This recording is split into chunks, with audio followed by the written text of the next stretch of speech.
Hello friends, welcome back to our channel Tech India. This is lecture 10 for this series, Computer Networking. In this video, we will discuss our topic, TCP/IP model. The TCP/IP model is so highly useful that without it, communication in networking would not be easy for us. The full form of TCP/IP is Transmission Control Protocol and Internet Protocol. As per its name, this model is based on two protocols, Transmission Control Protocol, that is TCP, and Internet Protocol, that is IP. Now, protocol. A network protocol is an established set of rules that determine how data is transmitted between different devices in same network. TCP/IP is a protocol through which information is exchanged between devices on the internet network or other network devices. TCP/IP issues guidelines based on which companies manufacture hardware devices. Generally, TCP/IP is implemented uniformly for all types of hardware and operating systems. That's why various networks can connect with each other due to the common use of TCP/IP. Whenever we send or receive any data on internet or perform data downloads and uploads, all of these tasks are under the control of TCP/IP only. The main purpose of TCP/IP model is to provide communication over long distance. In other words, through TCP/IP we can communicate with other networks located far away. In the TCP/IP model, the role of TCP protocol is to provide data into small segments, and role of the IP is to route these data packets from the source to destination in the network. Now, history of TCP/IP model. As we know, ARPANET, the Network Control Protocol (NCP), was used, which proved to be unsuccessful in connecting a large network. As a result, in 1974, Windsurf and Bob Kahn developed a new technique called Transmission Control Protocol, that is TCP. After that, following some new developments, a new protocol suite was developed, which was called TCP/IP. Finally, in 1982, the decision was made to replace NCP with TCP/IP. And at last, in 1983, ARPANET was completely transitioned to TCP/IP. Here is OSI reference model and here TCP/IP conceptual layer. In OSI reference model, first one is physical layer, then data link, then network, then transport, then session, then presentation, and finally application.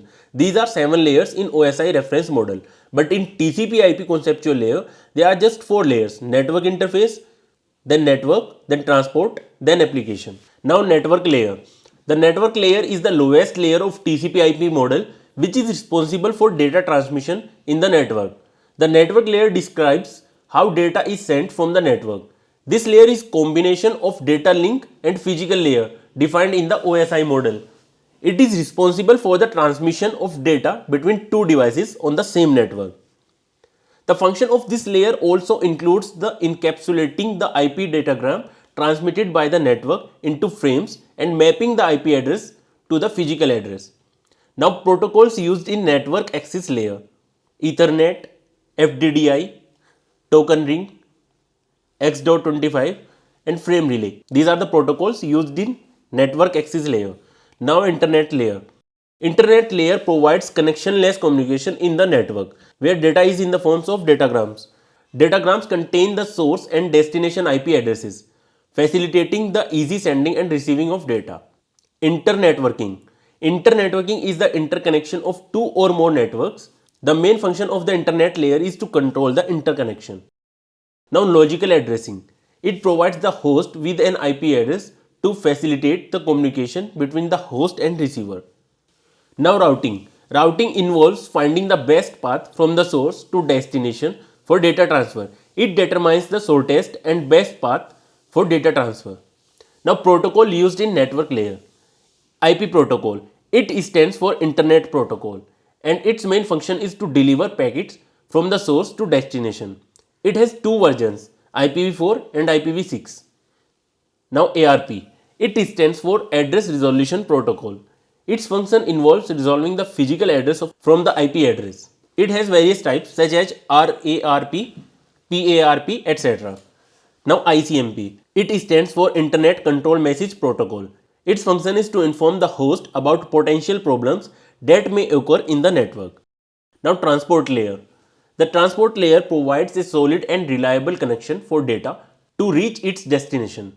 When data reaches the transport layer, it is divided into packets and the data is sequenced.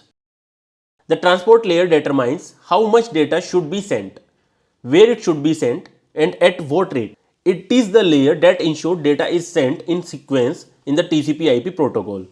Additionally, this layer is responsible for the reliability, flow control, and the error correction of the data. Protocol used in the transport layer: Transmission Control Protocol (TCP), User Datagram Protocol (UDP), as we have already discussed. Now, application layer. The application layer is the topmost layer in the TCP/IP model, responsible for providing the communication to the users. It sends data from the transport layer and receives data from it. The primary function of the application layer is to handle high-level protocols. This layer allows users to interact directly with the application. In other words, user connect to the internet or network through this layer, using applications such as web browser, email clients, and other applications. So ultimately, this is the layer with which users or you can interact. Now, protocols used in application layer: HTTP and HTTPS. The full form of HTTP is Hypertext Transfer Protocol. Through HTTP, we can access data on internet and it transfers data in the form of text, audio, and video. The full name of HTTPS is Hypertext Transfer Protocol Secure, that is HTTP Secure. When we use SSL with HTTP, it becomes HTTPS. Now, what is SSL? SSL is Socket Secure Layer. So, just to secure HTTP, we use SSL and it becomes HTTPS. Now, SNMP. SNMP stands for Simple Network Management Protocol.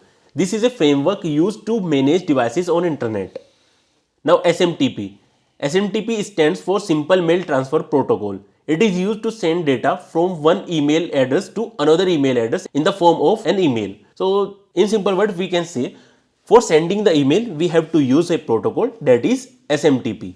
Now, DNS. DNS stands for Domain Name System. It is used to map an IP address. So, to resolve the host name of any server to IP address, we have to use DNS. So, for example, if you type www.google.com, it will be resolved to 8.8.8, and the purpose of resolving that will be fulfilled by DNS only. Now, SSH. SSH stands for Secure Shell. It is used for encryption while connecting to any of the server. So, this was all in this video. Thanks for watching this video. Have a great learning.